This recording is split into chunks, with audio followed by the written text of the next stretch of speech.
This show, well, it is made possible by Key Person of Influence, which is a 40-week accelerator program designed to make you more visible, more valuable, and more connected in your industry. Gotta love that. Grab a free hard copy of their New York Times bestseller over at keypersonofinfluence.com/Timbo. And we are also lovingly supported, and I'd love you to lovingly support them, by the good guys at Web Central, a business dedicated to helping small business owners increase sales by having a fantastic online presence. Hey, who doesn't want a bit of that? Grab an exclusive listener deal over at webcentral.com.au/Timbo. Dual Olympic Swimming Gold Medalist Michael Klim's success in the pool has followed him into the world of small business. Having started his male skincare range 8 years ago, he's now taking on the likes of L'Oreal and other big global brands and winning. So let's step up to the blocks with him as he explains exactly how he's done it. Set, and away, so from the top, harmless. Yeah, I said, welcome to a small business marketing show, where successful small business owners share their souls to take your marketing straight to the lead. Now, here's your host, Mr. Timbo Reid. And welcome back to another episode of Australia's #1 marketing show. I'm your host, Timbo Reid. You, infinitely more importantly, you're a motivated business owner and you're ready to crank out some great marketing to build that beautiful business of yours into the empire it deserves to be. It's kind of why this show exists. If you're back for another shot at it, welcome back. Thanks for, putting your trust in me, giving me your time. If it's your first time round, hold on, because have we got some treats for you, some marketing treats for you. Hey, big show today. Dual Olympic gold medalist, swimmer extraordinaire Michael Klim joins us to explain how he's built Milk & Co. into a global skincare powerhouse in just 8 years, going up against some pretty big competition with pretty deep marketing pockets. And he's implementing a distribution strategy that would be the envy of many FMCG, that's fast-moving consumer goods manufacturers. Hey, I share another low-cost marketing idea in that wonderful segment, What Have You Got to Lose? Today's idea will help you send more traffic back to your website, and we go not so deep into the small business big marketing vault, revisiting a recent past episode in which we caught up with Michael Gerber, the grandfather, or the godfather, more like it, of small business consulting, who had some pretty strong opinions about what most small business owners are getting wrong and what we can do about it. As per usual, there is marketing GOLD dripping from the ceiling over here at Small Business Big Marketing's HQ. So let's get stuck right in. Coming up, I share another easy-to-implement marketing idea in that wonderful segment, What Have You Got to Lose? But for now, let's head poolside. Well, it's not really poolside, but, podcasting, theatre of the mind and all that stuff, for a chat with dual Olympic swimming gold medalist Michael Klim, who, for the past 8 years, has been growing his skincare business, Milk, which is Klim spelt backwards. Isn't that clever? Now, I've got to tell you, team, just while no one's listening, I was a bit of a fanboy of Klimmy back in the day. I was a swimmer myself for school, nothing else. But boy, oh boy, wasn't he a rock star? Absolute gun swimmer. Now, he first appeared on this show way back in episode 6. This is episode 343. Back then, Milk & Co., as it is now called, it was only called Milk back then, had just 3 SKUs, stock keeping units for the uninitiated. It now has over 60, covering men's, women's and babies products. Combined with some solid distribution through Coles, Woolworths, Chemist Warehouse and David Jones, Michael really is taking on the big boys in what is, you got to admit it, an insanely competitive marketplace, that it really is marketing driven as well. What marketplace isn't? We cover plenty of ground in this chat, including how Klim has applied his time as an Olympian to growing a successful small business. We talk about the power of goal setting. I ask him how his public profile has helped grow his business. He shares his biggest challenges and hurdles. Yep, even Olympians have them. Boy, that's reassuring, isn't it? It's like that SAS soldier I interviewed a few weeks ago who said he was absolutely you-know-whatting himself when he launched his first small business. Love that. We're all human. Plus, we cover plenty more ground. Michael's also very kindly offered a listener discount at the end of this interview. And it's a very, very generous one on all milk products. Got to love that. So be sure to hang around for that. No fast forwarding, okay? Okay?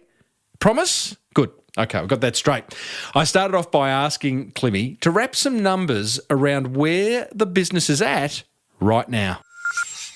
So Milk & Co now is, I guess we would be regarded as probably the biggest male skincare brand in Australia. It's an Australian-owned and Australian-made. So within the grocery, we have a share of about 8% of the grocery skincare market. That's, competing with some of the bigger guys like Procter and Gamble and L'Oreal and those sort of bigger guys. So it's certainly for us, it's been a great achievement where we've, as I said, 3,000 doors domestically that we service in about 13 different countries around the world. Very strategic, and it's been a work in progress trying to get into different export markets and doing it well and effectively. So, yeah, the brand has certainly evolved. We have around 60 SKUs, where when I spoke to you, we only had 3. Yeah, you did. So, and now we service from, like before, we're very specialised in where we distributed. We were in Myer at the time and some selective pharmacy. Now we distribute through Coles, Woolies, some of the major pharmacies such as Priceline and Chemist Warehouse, of course. Some of the health food stores such as About Life. A lot of the travel and convenience channels, so your Caltexes and BPs. So we really sort of have being men's, women's, and baby skincare, and plus having some nutritional products as well. Our distribution channels are very vast, and that is a challenge in itself sometimes. But it does. So hold that thought. That's a big success. Like, round of applause for you. You've been brought up with success, like 4 Olympic Games, 6 medals, 2 gold, success. I'm not going to say it's come easily because that would be ridiculous, but do you reflect on the success you've had with milk? Because it's pretty significant. You're up against brands like L'Oreal. Aren't they trying to kill you? Look, I must say, I do reflect on it, but unfortunately, as you know, Tim, you don't really have too much time for reflection in business because it's ever-changing landscape, and there's always someone that's doing much better than you are, and you always hear bigger success stories than your own. So, and I feel that we're only still just finding our feet, really, as a business. Yeah. But don't you think that's as a small business owner talking to another one with lots listening in? Surely we should celebrate our successes. Surely, as an Olympic gold medalist, didn't you sit around the pool afterwards and kind of go, boys? What about that? That bloody relay you won. I mean, you celebrate your success then. Yeah, I think we definitely recognise the things that we've been doing well, and but unfortunately, if you keep looking back how good you've gone in the past, I think I'm trying to project forward all the time, and I think it's. That was one of my key probably learnings from swimming, that it was always about goal setting and looking forward and how you're going to plan and strategize the next preparation. And even if you look at swimmers that have swum in Rio, they had 2 or 3 weeks off and they were back in the pool getting ready for right now the World Short Course Championships. So the rest you don't rest too much. And I think it's very similar in business, that it's relentless. You don't really have too much time off, especially being, your own business owner itself. So, it's sad, isn't it? Yeah, it is sad. But I mean, obviously, even for me, just recently, we've just been ranged in Liberty in the UK, and with our baby range, and also with the Klim range. And it's just nice where brands like that come to you and knock on your door for a change. So sometimes that makes me feel good about where we're going. Mike, can you bore me for a minute? I mean, I don't know. Can you explain to me this goal setting thing? I hear it all the time. I'm not a goal setter. You just said that the main thing you've learned for your time as an Olympian was all about goal setting. It sounds simple. What's the secret sauce? Okay, look, I think it's obviously for me now it derives from numbers. And, we were lucky enough to have a private equity company called Blue Sky jump on board with us about 3 years ago. And, bringing corporate governance into a business brought a lot of structure. And that's where we're working very closely towards an end goal and for the business to reach certain numbers. So that's my goal ladder nowadays, So is it a daily thing, weekly, monthly? Obviously board meetings happen monthly, but cash flow is daily, pretty much daily. So, and it's not really because it's actually it's a lot harder to control than a swimming preparation, for example. But in terms of strategy, in terms of the brand evolution, I think they're the goals that I've been able to. I plan to go from the Milk & Co by Michael Klim for the men's range to Klim by Milk & Co about 2 years ago, and that was a goal to make this change this current year. And obviously we're moving into a new season next year with a new branding and new look and feel. So it's also just even the size of the business, the amount of people that are sort of working for the business. We've got 9 full-time employees. I think when I spoke to you, I think we had two at the time. Mate, when I spoke to you, you were delivering still. And in fact, you had one lady, customer who bought double off you just because you were delivering it. But I still do sometimes. I still, we've got the Bay Street Pharmacy here around the corner from my house. I still drop off personally some of the orders that come through. So, definitely. So the growth in the business in terms of org structure is another goal of mine. Right. I'll probably digress a little bit here, but for me, the keys have been always innovation, and that's something that happens with goal setting as well. You have to continually evolve. Okay, hold that thought. Innovation, bit of an overly used word in business these days, isn't it? What do you mean? And it can be anything, obviously for us it has to be innovation within the product itself. So if it's ingredients, if it's application, if it's efficiency, etc., and then also innovation within the marketing sense. So how does that play out? I had a guy on about 6 weeks ago, Ant Morell. He owns Bounce, all those kids' indoor playgrounds. Yes, I know it well. You know it well, of course. You've got 3 kids, mate. So Ant has a guy in charge of innovation. He encourages his staff to constantly innovate, to feed back ideas, and his secret sauce was he actions some of these ideas. He at least researches them, tests them, and then implements them. How does innovation play out within milk? Well, obviously, there's continual being in skincare and cosmetics. There's so much R&D that happens globally, and we work very closely with our suppliers on probably the smallest level, on even new ingredients within a sunscreen, for example, or reducing the irritants in any other products and preservatives, etc. So that's where the actual on the bottom line, that's where the innovation occurs, and obviously applications, so improving our packaging, and then moving into the labeling. So obviously rebranding. For us, the way we market now, it's slightly different to what we used to. So that's how we sort of innovate. As a swimmer, and sorry to bring it back, and I know like it's a past life for you, but I too swam. Wasn't quite as fast as you, but good. that constant tweaking of stroke and those little kind of pivots along the way meant that you were constantly improving. And it sounds like you've brought that into your business life.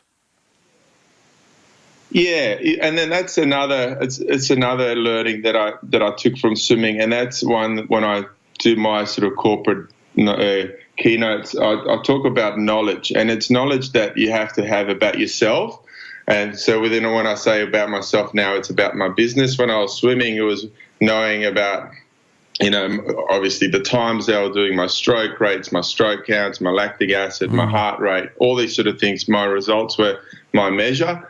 And now within business, when I spoke to you, I had no idea how to read a P&L or a balance sheet or anything like that. Still not the best at it, but I had to learn. And it's sort of knowing that knowledge about yourself or your own business helps you make those tweaks and the right decisions. And then also the knowledge about your competitors. So that's, I think, probably in that time that since we've spoken, my knowledge about my own business has grown dramatically, but also about the market, the space that we're playing in. And that's, mate, I think it's so reassuring to hear what you just said. I had an SAS soldier on last week. He shared with us that, this guy, SAS, right? I mean, top of the tree. He shared with us that when he started what is now an award-winning business, he was quietly shitting himself, right? Yeah. You, Olympic gold medalist, comes clean. And why should you be able to read a P&L? What's a P&L? I think there can sometimes, us business owners, we try to be everything. And I think it's beautiful to kind of recognise and reveal our weaknesses. And no, look, it's unfortunately, you do have to, being in the driver's seat and being a business owner, you do have to have an understanding of the numbers, which is, I think, it's crucial. So so the knowledge of that has definitely helped me to make better decisions, more educated ones. And initially, obviously, I remember speaking to you about making those decisions on the gut feel. Yes, yeah. And that gets you to a certain point, I think. And a lot of the time, it's the numbers sometimes reinforce your point of view or your opinion. So when they marry up, it's always good. I've got some more big macro questions for you, but you digressed. I'm going to digress. How do you get to people like me who kind of likes the idea of male skincare? As a marketer, I love looking at all the packaging and all that. I went through the duty free at the airport the other day and was completely confused by everything that was on offer. And at the end of the day, I look at it and go, oh, it's all the same. And I don't really know what I need or want, and therefore I won't buy. Yeah. Look, we're still very lucky in the sense that men's skincare is in double-digit growth. Sort of when I first started, it was upwards around 40% growth, but it's dropped right back down. But there are certainly challenges with men's skincare. There aren't too many designated skincare brands out there. We're one of a few, but communicating to a male's consumer is so different to the way we package our female products. So that was actually the main reason why we rebranded recently. The guys, that 2 or 3 second test that we see on shelf, it's even more crucial, So the males, like obviously you mentioned, it's too confusing. It's hard to read the label. They just basically want to know what it does, if it washes or if it cleans or protects. Some 2 or 3 key ingredients, and if they recognise the brand. So obviously, and when we did our research, no one actually recognised the fact that milk was Klim backwards. So we had to revert back to Klim. So now it's Klim by Milk & Co. So the connection with a local person, an Aussie male, reinforces our branding. But it's trying to making it very accessible. So I think there's only a very small percentage of males in Australia that shop at designated skincare or cosmetic stores like Maya or DJs or skincare boutiques. So putting it right in front of their face is very important. Price is key too. So guys tend to have very, very high loyalty when it comes to skincare compared to females. So we feel that we found a really good sort of balance between being accessible but still slightly aspirational. Mate, I agree. That was my next question. I think you walk a really interesting line between that, because you're on the supermarket shelf, but you're also in the David Jones of the world. Your packaging kind of smells of like it's really it's good, it's premium, but at the same time it's accessible. That's a creative challenge. Do you leave it to the designers, or how do you do it? Oh, look, obviously, we do listen a lot to the feedback from from our retailers, and a lot of those dynamics are driven back from them. Some of the pressures from the retailers are unavoidable, but also just we've done sort of price analysis, we've tweaked with promos, and we've seen massive uplifts at certain price brackets if you drop sub $10 and things like that. So we've taken all of that on board and tried to implement that. So that's I think you do it really well. Thank you. Yeah, and probably the final thing that connects us with the Aussie male more so than anyone else is that we sort of focus more. We don't really focus on beauty or anti-aging, or we just focus on kind of wellness and trying to be your best and protecting your skin. There's no real regimen. It's almost like a really easy to use sort of routine, and also and we call it skin fitness rather than skin care, which is slightly more palatable for blokes. Yeah. We worked together years ago on coming up with your brand story and those original designs. And, one of the things that struck me is that here's a guy who's lived in the pool, lived outside, lived in chlorine all his life. And you were determined to create a skincare regime that would, address that environment. You don't really tell that story anymore, do you? Well, no, certainly I do. Or is it implicit? Yeah, it's obviously that my sporting history and some of that experience. It's a very exciting time for us. We've just launched a new SKU in our range. It's called we're calling it the Klim Swim Wash. So it's specific to fighting chlorine and salt. So for everyone that's getting busy this summer, most people will be swimming in chlorinated pools and having a surf, and that's kind of bringing back to that experience that I had, through my sporting years. So, obviously through the brand story, I try and convey that. But most people, hopefully now with the brand being called Klim, would understand where my heritage lies. Was that a big decision for you, that changing of, you're going to change the name of something, you've got to redesign everything. There are small business owners listening who haven't updated their logo in 110 years. There are others who kind of want to, but go, man, that just feels so big. What advice do you have for someone in that position? Look, I think it's evolution of a brand is crucial, and we actually spoke to our retailers about it. First of all, we did focus groups, we did a quant and a qual study as well, and then internally, obviously. So I think that as our brand was growing as a whole with different categories, the male wasn't distinctive enough, the male offer, I should say. So something needed to be done. We're starting to get lost on shelves. So really, we analysed everything, and once you have that, it comes back to that knowledge, right? And if you have all the, the reinforcement from why you're initially thinking about a rebrand or a change, and if it reinforces, then do it. A lot of people, and it's funny, I have this argument with my dad because we've got a swim school in Richmond and it's called Klim Swim, and he's had the same logo since 1999.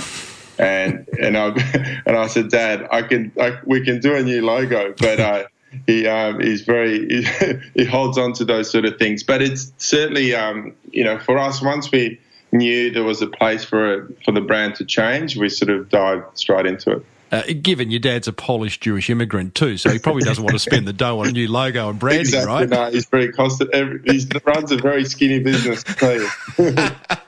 I love it. Mike, tell me, what has been the biggest success for the cosmetic business, not cosmetic, the men's and kids and women's business so far? Look, it's I don't know if there's one in particular. It's probably more that when I do get stopped on the street occasionally and people say, I just bought your moisturiser, my skin feels amazing. Yeah, right. Or even mums write to me and say, I just bought my son your Aqua Cool shave gel, and he's just started shaving and your products are great, he feels good about himself. So it's more just getting those comments. Obviously recognition. We've just launched our first fragrance a few months ago, Aqua Beyond, and that was a partnership with Chemist Warehouse. And, working with big groups like that, I mean, that Chemist Warehouse is the biggest pharmacy group in the world. about to turn $5 billion Wow. in the coming year. So working with those kind of guys, I think reinforces, and it's a great achievement. But I never thought I'd be doing a fragrance. So seeing a billboard and on the West Gate and in some of the major arterials was a nice feeling. You'd love that. Tell me about working. There's only so much you can say. I get it, and I hear some terrible stories about working with the big guys, the chemist warehouses, the Woolworths, the Coles. I mean, we only have to talk to Daniel Flynn from Thank You, and he bites his tongue every time. I mean, mate, there are FMCG companies out there who have dozens of people working, brand managers and everything else working with these supermarkets to get pole shelf position. I mean, how's it been for you?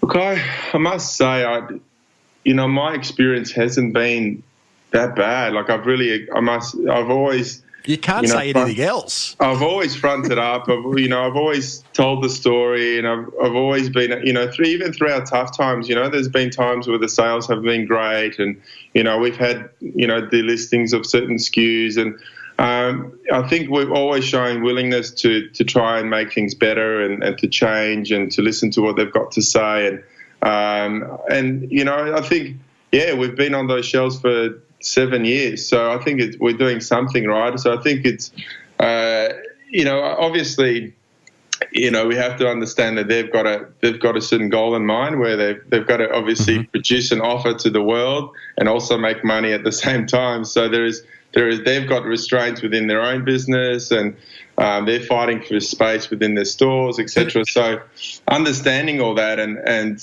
working with those buyers is key.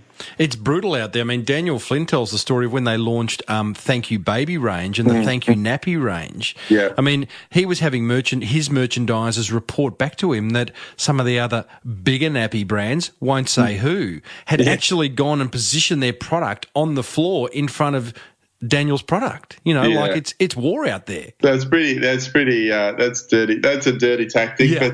But he's lucky enough that we don't have merchandisers to visit all stores, so we only do spot checks at our size of our business. But it's certainly very competitive, and male skincare is probably a little bit different. We obviously sit alongside Thank You and within our baby category, so that is very competitive as well. But luckily, those two are the fastest growing categories within the skincare and cosmetic market at the moment. So as long as you can show some evolution and some initiative, I think you can be you'll do okay. You've gone from 3 SKUs to 60 in 8 years. How much is your public profile attributed to that? Look, I don't think it's just that. I think my profile obviously helps when I'm presenting the brand and selling it to our retailers and getting into the boardroom.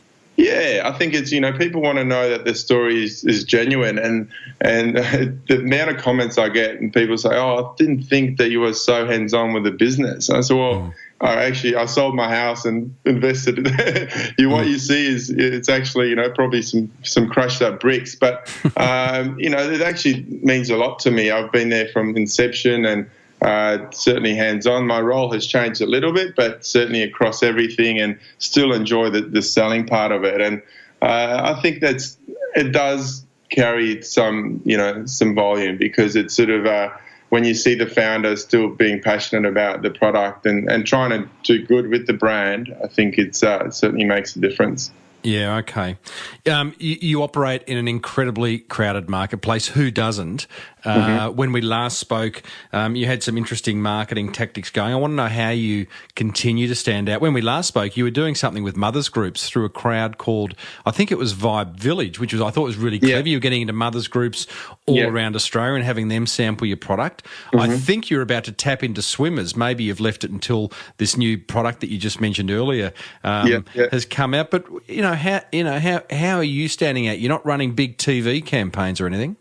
Well, we just did recently, actually. We just had a bit of a TV campaign with the launch of the Aqua Beyond fragrance with Chemist Warehouse. So we had just around sort of Father's Day, we had a few TVCs out there. But sort of maybe turning back the clock a little bit, we certainly do Through our baby range, it's very sort of digitally orientated. So it's obviously that's where mums do spend a lot of their time, and they do a lot more research than men. So we focus a lot of our advertising. We did have a TVC for the baby range that ran sort of end of last year and up to about March and April of this year. So we did play with TV. Men, must say, the types of media they consume the most is outdoor and TV. So, but that's kind of where our attention has been. But in terms of, we did sort of tack on to the swimming sort of, when we did that quant and qual research, we found that the number one activity that our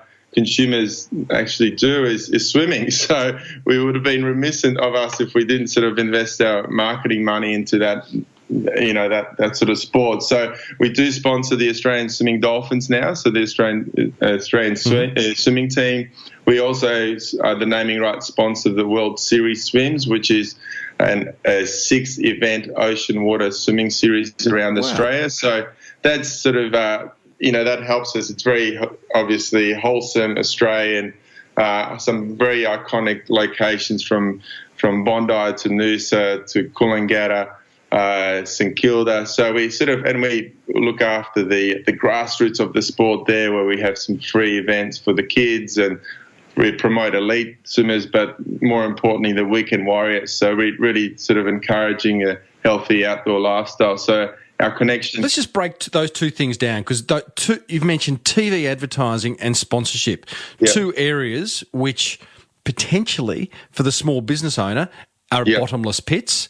Let's just touch on TV. One of the things with television advertising, I always say, is there's a reason big brands pay big agencies for big ideas, right? With big budgets, because TV advertising is hard to get right.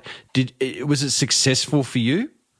Definitely. I mean, we were very lucky that this was sort of very strategic in a sense. We only used it for the launch of the Aqua Beyond. So Chemist Warehouse was a joint activity with them. And we were hoping that sort of that brand awareness would flow on to the skincare range. And, we've just had some numbers back from that advertising, and it's been, brand awareness is as high as we've ever had it.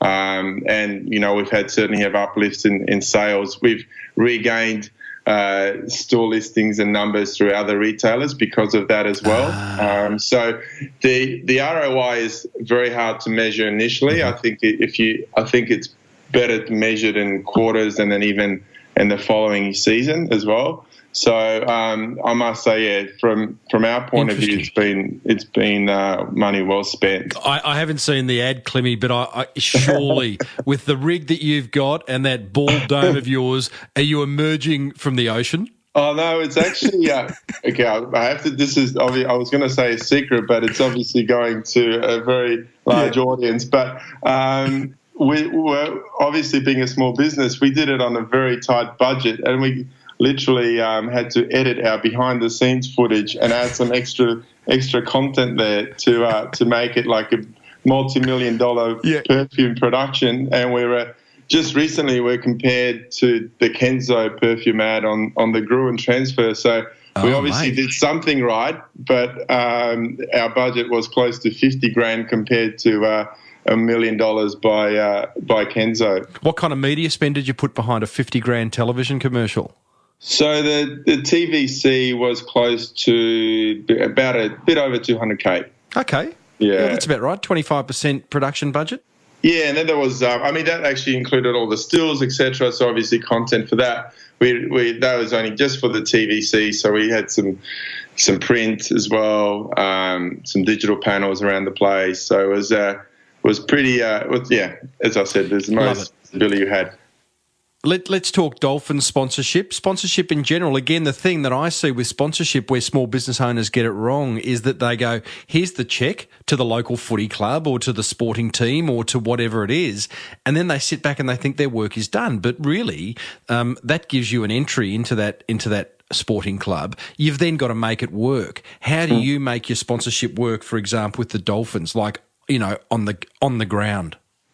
So for us, it's more really a seeding opportunity. We were we're the naming rights sponsor for a number of the events at the trials. So that was covered by Channel 7. It So went signage? live. Signage. So signage, obviously, it was basically obviously a great connection with my past. So where it's a fraternity that I don't have to convert to using my products. They're well conversed with it.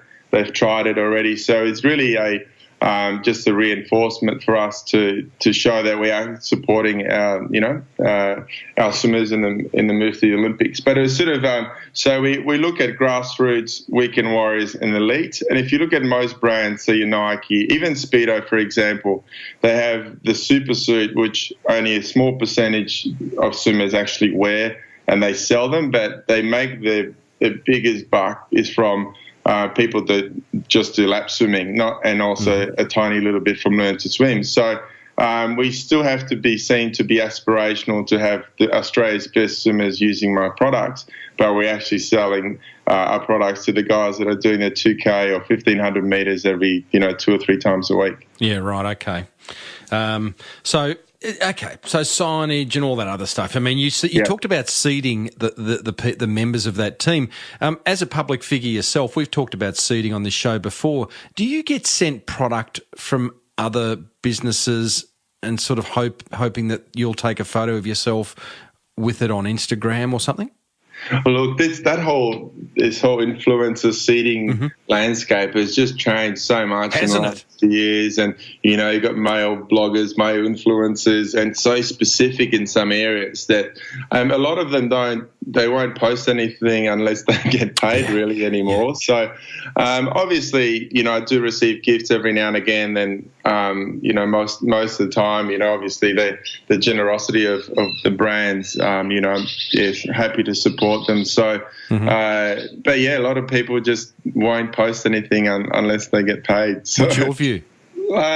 Look, I think as a brand, when I send stuff to even friends, I send it to them without the expectation that they will. Yeah. But if they do, it's a bonus. So I think, you can't assume that they will. The guys at Frank Body Scrub shared their seeding strategy, which was to send a parcel of their product with a Polaroid camera.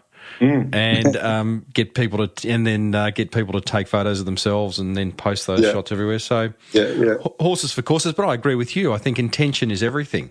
I think, if you do it with the right intention in mind, then you'll get it. I'm going to send you a small business, big marketing hoodie, which, mate, if you could wear it for the next week, that'd be really cool. Thanks, mate. Put it on the tally for you. Yeah, that's right. And a coffee mug. That's it. Hey, Klimmy, mate, I love talking to you, mate, and I just think it's just such a success story. I don't get many guests back on, but when you've gone from 3 to 60 SKUs in that amount of time and done all those other wonderful things within the business, I think it's fantastic. I always like to finish with 5 quickies unrelated to anything we've spoken about. Sure. What frustrates you? Oh, what frustrates me? A lot of things frustrate me. I think the way my dad drives, I just got out of the car with him, so that would be one of them. Not good. Do you say anything to him when something frustrates you? This is part 1. This is part 2 of the first question. When something frustrates you, do you say something or do you let it simmer? Oh, no, I'm one of those people that probably speak up about it within reason. So, because if he gets too nervous, we'll have a crash. So, yeah, right. I think that implies to all the other things as well. You have to be measured with your reply. Now, question 2: you are a fashionista. You love your clothes. You love your threads. What's your favourite item of clothing? Oh, I love a brand called Basic, and and obviously the name speaks for itself. So I don't take too many risks when it comes to fashion, but I love. I do. I've seen your shirts, mate. I know. Come on, mate. I'll do the jokes, Klimmy. You wouldn't believe it, but it'd be just a plain black tee, mate. Everyone's got to have a good black tee. Yeah, okay. Oh, thank you for that. I'll go out and get one because I do have one. Can I tell you? I went to I'm a child of the 80s. I love 80s music. In fact, wait for question 5. I went to the Howard Jones Kim Wilde concert last week at the Palais, and I bought a black Howard Jones T-shirt. Does that count? No, I said plain, mate. I said plain. My wife reckons I look like a roadie in it. Question 3, Derek Zoolander or Hansel? Oh, I'd say Hansel. I had you at Hansel every day of the week. Thank you very much. What's on top of your bucket list? On top of my bucket list, there's a surf trip in there that I've been sort of keeping an eye out for quite some time, but I've got a few things going on at the moment. So yeah, the right. Mentawais is a surf trip with the boys that's on my bucket list at the moment, but Iceland and Guatemala as well. Nice, okay. And to finish off, what's the number one song on your gym playlist?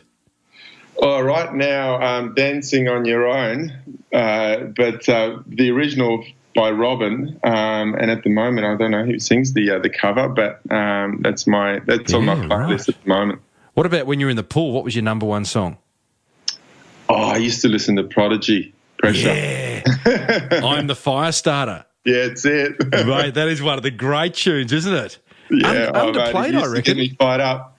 Oh yeah. Hey, Klimmy, thank you, mate. For everyone listening, milkandco.com.au is the website.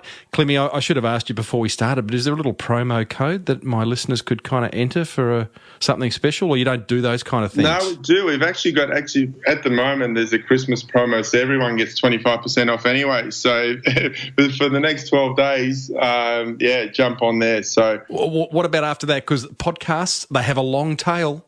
Absolutely. So why don't we make it? We'll make it Timbo. Timbo, and you'll get ongoing 25% off until until the end of the year. Till you change your mind, mate. Exactly. That's great, Klimmy. Stock. Yeah, correct. Hey, thank you, buddy, and I wish you all the success for the future. Thanks, Timmy. Appreciate it. Oh, there you go. I wasn't acting too much like a fanboy, was I? I love Klimmy. Dual Olympic gold medalist turned small business owner Michael Klim.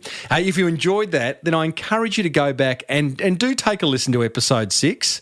It was an episode I did with my old co-host Lukey, where Klimmy shares some great insights into that first year of launching Milk way back in 2009. Also, just a reminder that you can get 25% off. How generous is that? All purchases over at milkandco.com.au by using the discount code Timbo, and I'm pretty sure it'll be available post the new year, so into 2017. Give it a go. Now, coming up, I share my top 3 attention grabbers from that fireside chat with Michael. But first, here's a word from 2 businesses that want to help build that beautiful business of yours into the empire it deserves to be.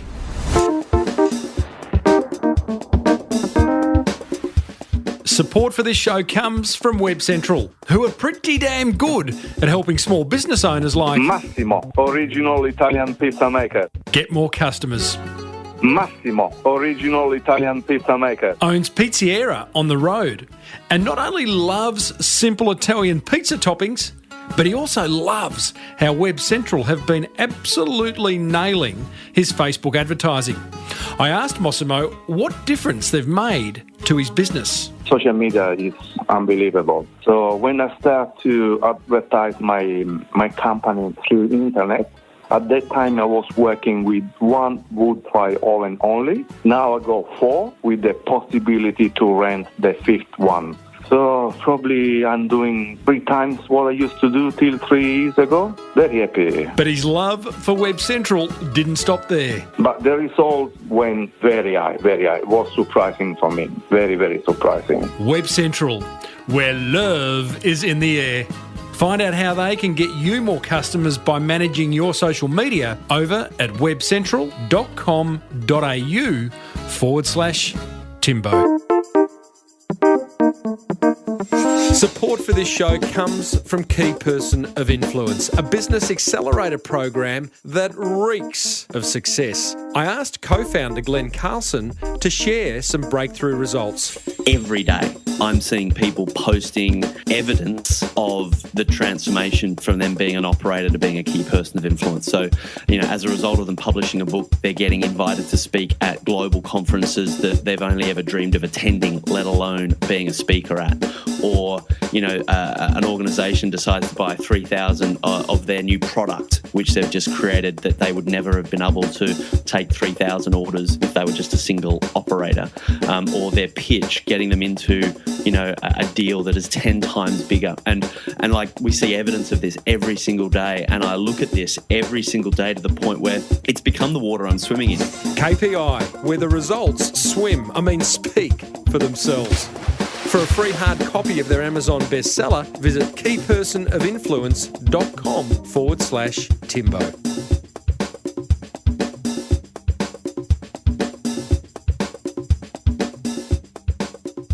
Okay, my top 3 attention grabbers following my chat with Michael Klim. Number 1. Set goals, I suppose. As boring as this may sound to some, including me, yes, I've got my hand way in the air. I'm just such a poor goal setter. I'm working hard at changing that. It's clearly a strategy that works. In fact, there's actually some really solid discussion happening inside the Small Business Big Marketing Forum at the moment as we head into 2017. So, are you a member? You're not? How come? Go over and join. smallbusinessbigmarketing.com. Good thing to get the year underway. Good way to get the year underway. If you are a member, thank you. Attention grabber number 2, be accessible. Now, for someone with Michael's high profile, and he is a bit of a rock star on the Australian celebrity and fashion circuit, he's incredibly friendly, approachable and accessible, which I would argue many small business owners aren't. Many business owners aren't. Hey? Lose the Dobermans. Lose the Dobermans and you might see some more opportunities come your way. Klimmy's very accessible. Attention grabber number 3. Done this one before. Don't be afraid to touch up your brand. Now, this has been mentioned in numerous episodes by me and past guests who know what they're talking about, but it's worth reiterating.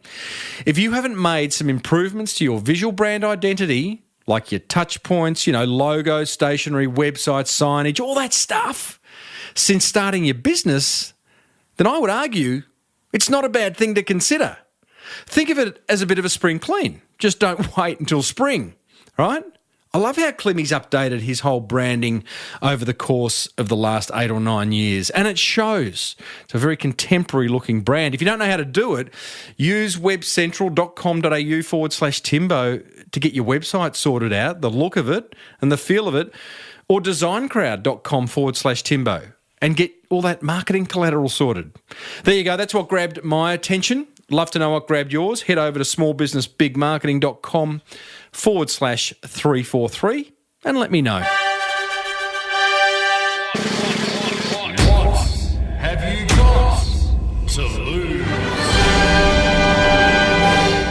It's time for me to share one simple yet effective marketing idea that you can implement today, immediately. An idea that's not going to cost you a fortune, maybe nothing, and that might just generate you more awareness, more inquiry, and more sales. Love more sales. Today's idea is to become a master blog commenter. Not a master blogger. That was last week's idea. A master blog commenter. You see, if you want to create more content partnerships and send more traffic back to your website, then you should seriously consider going out of your way to regularly comment on other blog posts from other companies around the web. More often than not, when you leave a comment on a blog post, you get the opportunity to leave your website's address. Other blog visitors then read your comment and, if it's any good, may well click on it, and next thing you know, boom! They're on your website. So here's my 3 steps to becoming a master blog commenter. Number 1, find reputable blogs to leave comments on. You may already know some. You may need to ask others in your industry if they know any. You could search on Google, or if you want to spend a few bucks, you could use BuzzSumo, which helps you find key influencers to promote your content. It's a really good website, worth checking out. I'll put a link in the notes over at smallbusinessbigmarketing.com/343. Step number 2, aim to leave 2 comments per week on other businesses' blogs. And I don't mean shallow comments like, oh, wow, great blog post, love your work. No. Go hard. Add something new to the conversation. Maybe it's an additional idea. Maybe you have an opposing view. Just make sure your comment has some depth. And step number 3 in becoming a master blog commenter, share the blog posts you comment on with your social media followers. Not only might they find it interesting, but the blogger will appreciate it and you'll end up on their radar going forward, and that's got to be a good thing. I've got to tell you, between you and I, as a blogger myself, I absolutely love it when someone leaves a comment on my blog posts. And here's the pro tip. Bookmark the blogs you comment on and make a point to revisit them often. Or if you can, register to receive each new post as they get posted. As always, there'll be links in the show notes to the resources I mentioned over at smallbusinessbigmarketing.com/343. And if you'd like some help implementing any of the ideas I share in this segment, go ahead and join the Small Business Big Marketing Club, where I personally support you on your marketing journey. It's got to be a good thing, doesn't it? So, what have you got to lose?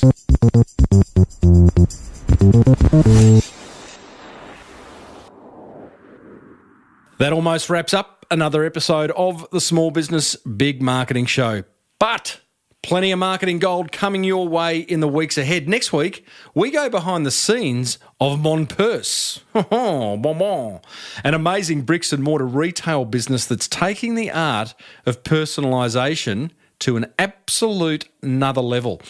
Hey, what about the fireside chat I had with Michael Gerber recently, author of The E-Myth? Hey, he sold 5 million copies of that. Boy, oh boy, did he have some strong opinions. At one point, I asked him, what are most small business owners getting wrong, Michael? That's a great question, Tim. My answer, provocative as it may seem, is just about everything. So, yeah, just about anything and everything that has to be done isn't being done. And if it's being done, it's being done for the wrong reason and being done in the wrong way. And that sounds, as I say, provocative, but it is so true.